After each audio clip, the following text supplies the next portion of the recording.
அதுக்குள்ளே க்ளோஸ் ஆகிடுச்சு.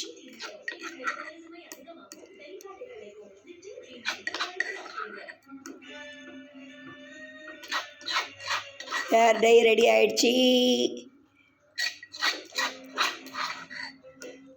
2 வாரத்துக்கு ஒரு நாள் நம்ம போட்டால் போதும். இது நல்ல ரிசல்ட்டு கிடைக்கும். போகிறதுக்கு தான் சோம்பேறி தான். நான் எல்லாம் கலக்கணும், போகணும்.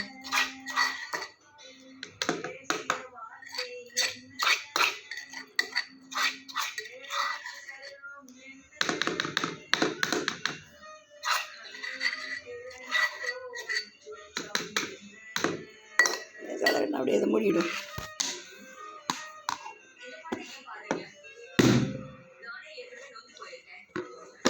அப்பா மூடியாச்சு. பார்த்தீங்களா, ஹேர் டே ரெடி ஆகிடுச்சு. இதை அப்படியே கூட இது பண்ணிக்கலாம். ஓகே, நீங்களும் அப்ளை பண்ணி பாருங்கள். நன்றி, வணக்கம்.